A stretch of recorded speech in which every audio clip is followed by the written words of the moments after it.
Now, like I said, stories sell. Here's the whole thing. I'm not a natural storyteller. I had to learn how to tell stories. And some of you may, Ron, I have a feeling, are you a natural storyteller? You seem like you would be. Can you unmute yourself so we can hear you? I just muted myself instead of unmuting myself. Not so much. I don't have that many really exciting stories. I mean, I could go on and on about a very dull story, which isn't too helpful. Well, here's the difference. This is a good point. Where we want to, every time you do any kind of speaking engagement, I don't care if it's a 10-minute talk, a 20-minute talk, an hour talk. Here's the clincher. If you want to sell yourself, your services, your book, or your message, sometimes what we're selling is just to be inspired, work together as a team, okay? It doesn't have to be something physical. You need to tell a story that sells that. So instead of at the end coming out, buy my service, buy my book, buy my course, you quietly sell through a story, okay? Back to the QVC method. That's why you'll see these gals saying, oh, my grandchild did this, or my neighbor came over. So people love stories, but this one's a little more specific. Okay, as you see here, you want to tell a story of a client or someone that came to you that was in pain. And how did you come out as the hero to help them? So for example, let me give you the story. So I'm going to give you a little mini demo. I'm going to give you the story of a gal. I'm going to call her Dr. Lisa. Now notice, you have to see Dr. Lisa. So I'm going to describe Dr. Lisa.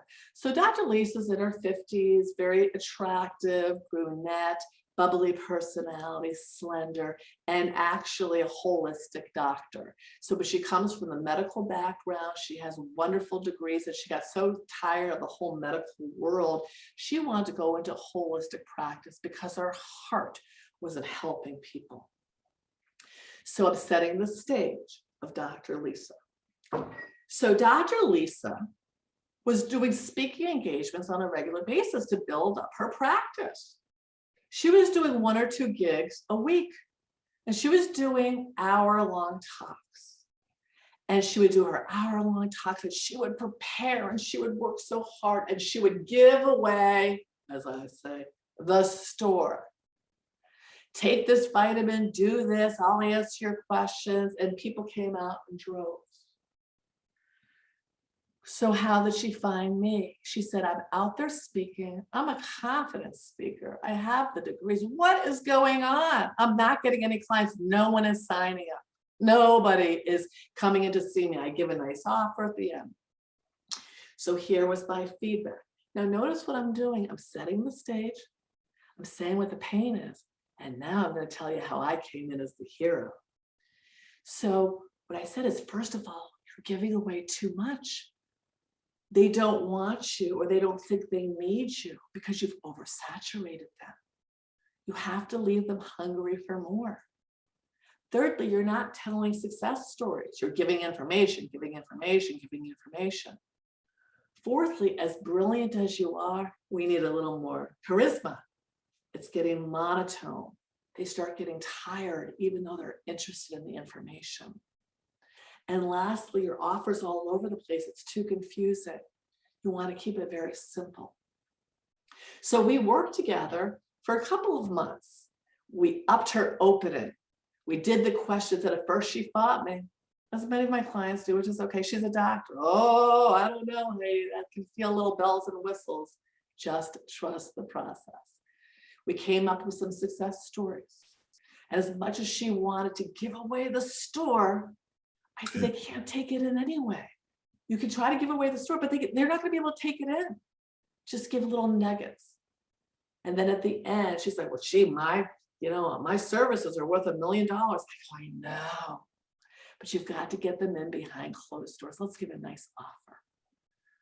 She ended up nailing it, she created a full-time business in 6 months, got her own radio show using these ingredients. Okay, so let's have a chat about this. Yeah, Heidi, we do have two very good questions that I Good, thought. let's hear it.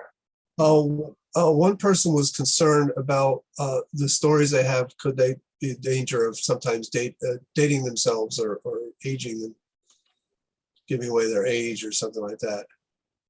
You mean giving away somebody else's age or giving away their age? No, the dating themselves, like, you're how old? You know who Ed McMahon is? So, But see, well, there's a couple ways, and that person, if you want to be more specific, I have fun with that all the time. You know, I play with that with my audience, and that's just me. So, I mean, using humor. So I might be dating myself, or I might say, okay, so you don't know who Ed McMahon is, but you know who, so-and-so is, who is the sidekick of Ellen. So you can play with it a little bit. Don't be afraid of being yourself, but calling it out so you don't disengage from the audience. No, what I thought you were going to say, and somebody else may bring this up because I get this question a lot, that you don't want to out people. And so you can do a couple of things. So like I said, a Dr. Lisa, and that's not her real name. And you can say that, you can qualify. I'm going to not use the person's real name. Let's call her Susie Q.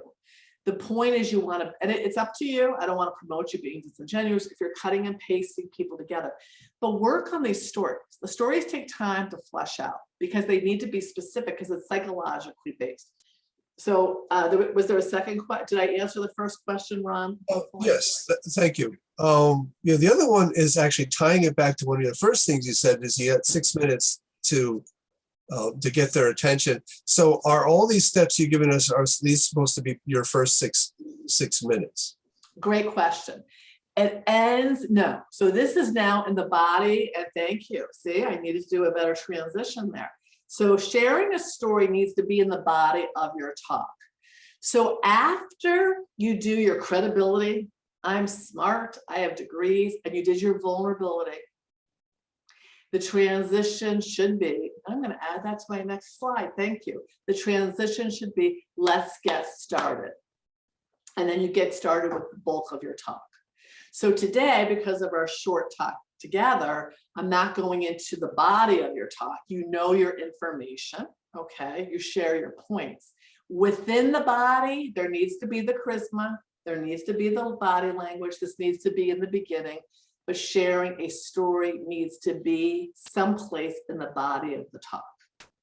Okay. Did that clarify it for you, Ron? Did that make sense? Yes, thank you. Okay.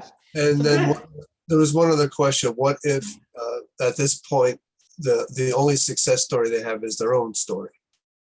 That's a really, you guys have great questions. So I go back and forth on that. And I'll tell you why. On some level, we always know that you are still sort of the salesperson. So for example, and you can, if that person wants to pipe in, let's say you're like, you should try these vitamins because I did it and I lost 25 pounds. Okay, so that's like a typical like success story of myself. It's like, well, that's great. It's called in sales, you might want to write this word down, social proof. It's social proof when we hear and we see other people being successful. Now, just like back to my QVC, you know, if you've watched, some of you are like rolling your eyes, some of you have never watched it. I'm telling you, I tell my clients to watch it. When they call in with testimonials, oh, I bought that couch, it was wonderful. Oh, I bought that piece of jewelry, it changed my life. Even though you might be thinking, is that fake? Are those people real? By the way, they are real. It pulls you in. So for the person that asked that question, find another success story, figure it out, ask your neighbor to try your sample. I tell my new clients, my new entrepreneurs who don't have testimonials yet, get testimonials, give them your product for free. Would you be willing to try my product? Would you be willing to read my book? Would you be willing to take my seminar? Because I would like to hear from you a success story. Okay, so that's kind of your marketing. So it's okay to bring up your story, but make sure you have social proof.